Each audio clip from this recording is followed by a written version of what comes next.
नमस्कार, राधे राधे। मैं सच्चिदानंद सिंह कुशवाहा। सावन माह बहुत ही पवित्र माह कहा जाता है। सावन माह में महादेव शिव को प्रसन्न करने के लिए कई प्रकार के पूजन और व्रत होते हैं। महादेव शिव को प्रसन्न कर व्यक्ति अपने जीवन के समस्त कष्टों का निवारण तो करता ही है तथा महादेव शिव की प्रसन्नता से अपने समस्त मनोवांछित फलों को भी प्राप्त करता है। महादेव को प्रसन्न करने के लिए कई व्रत हमारे हिंदू धर्मशास्त्रों में वर्णित हैं। उनमें से ही एक सर्वोत्तम व्रत पशुपति व्रत कहा जाता है। कहा जाता है कि पशुपति व्रत महादेव शिव को प्रसन्न करने के लिए बहुत ही उत्तम व्रत है।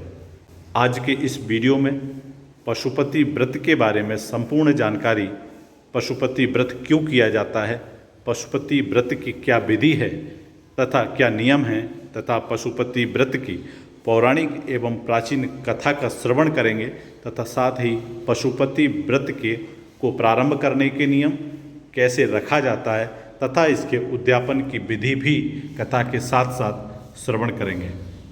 सर्वप्रथम पशुपति व्रत को रखने के लिए इस व्रत के क्या क्या नियम हैं, पहले उन्हें जान लेते हैं। इस व्रत को रखने का नियम यह है कि जिस सोमवार से यह व्रत रखना है उससे एक दिन पहले से ब्रह्मचर्य का पालन करें। सोमवार के दिन सूर्योदय से पहले उठकर नित्य कर्मों के बाद यदि आपके घर के पास कोई पवित्र नदी बह रही है तो जाकर उसमें स्नान कर लें, नहीं तो नहाने के पानी में थोड़ा सा गंगा जल मिलाकर घर में ही स्नान करें। पशुपति व्रत को सोमवार से ही प्रारंभ किया जाना चाहिए। स्नान के बाद पूजा की थाली बनाएं, जिसमें धूप, दीप, समीपत्र, बेलपत्र, भांग, धतूरा, मंदार पुष्प, पंचामृत आदि लेकर भगवान शिव के मंदिर में जाएं। याद रखें कि व्रत के पहले दिन आप जिस मंदिर में जाते हैं बाकी के 4 सोमवार उसी मंदिर में जाएं। शिव मंदिर में जाकर घी का दीपक जलाएं। हो सके तो मिट्टी या आटे का दीपक भी बनाया जा सकता है। हो सके तो शिवलिंग के आसपास की जगह को अच्छे से साफ कर लें। अब सबसे पहले शिवलिंग पर जल चढ़ाएं। जल चढ़ाते समय मन ही मन भगवान शिव के किसी मंत्र का जाप करते रहें।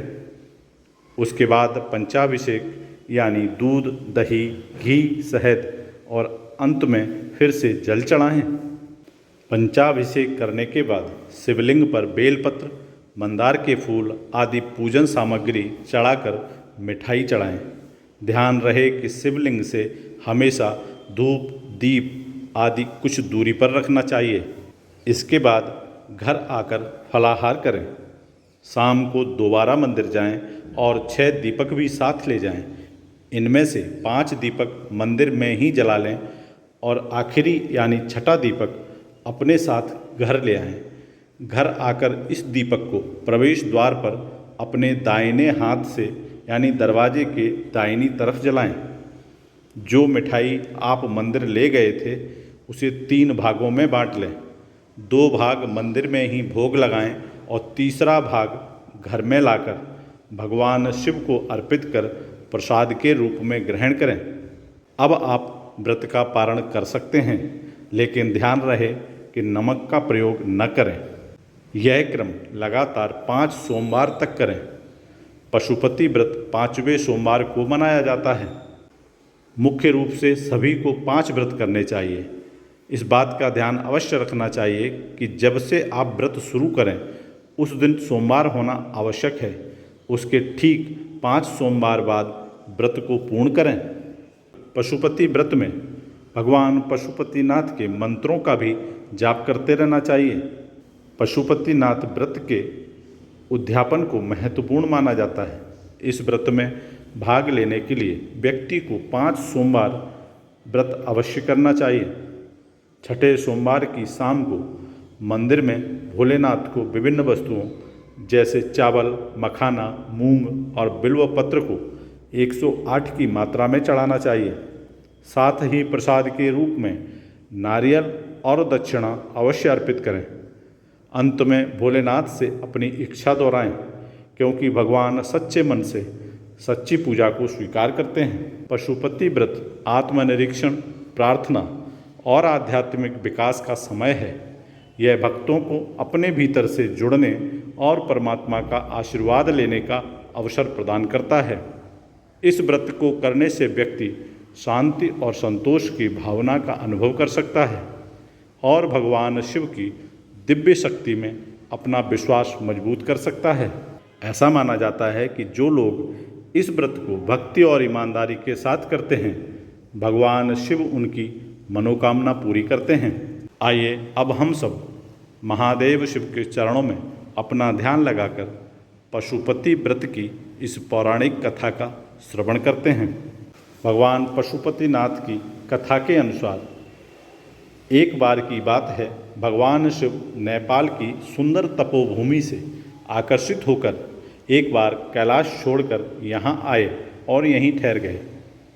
इस क्षेत्र में वह 3 सींग वाले हिरण अर्थात जिसे चिंकारा कहते हैं के रूप में विचरण करने लगे।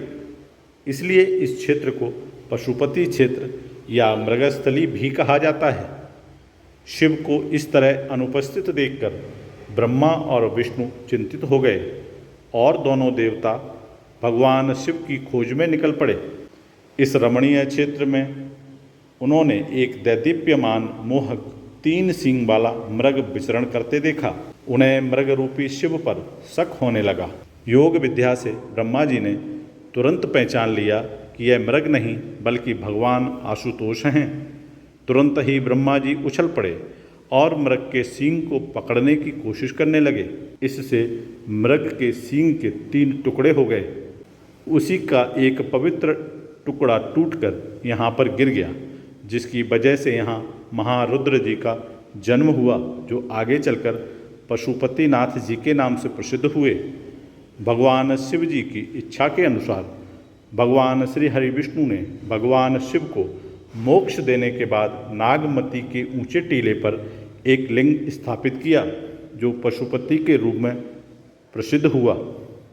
भगवान महादेव का यह पवित्र व्रत, जिसे हम पशुपति व्रत अर्थात पशुपतिनाथ जी के व्रत के नाम से जानते हैं, जो भी व्यक्ति पूर्ण विधि और विधान के साथ और इस पौराणिक कथा का श्रवण कर इस व्रत को रखता है, भगवान भोलेनाथ उसके समस्त मनोकामनाओं की पूर्ति करते हैं और उसे सुख, समृद्धि, संपन्नता और प्रसन्नता देते हैं। हम सब पर भगवान पशुपतिनाथ की कृपा हमेशा बनी रहे। इन्हीं शुभकामनाओं के साथ फिर मिलूँगा एक नए वीडियो में। तब तक आप सभी स्वस्थ रहें, हंसते रहें, मुस्कुराते रहें। जय श्री राधे राधे। हर हर महादेव। जय पशुपतिनाथ।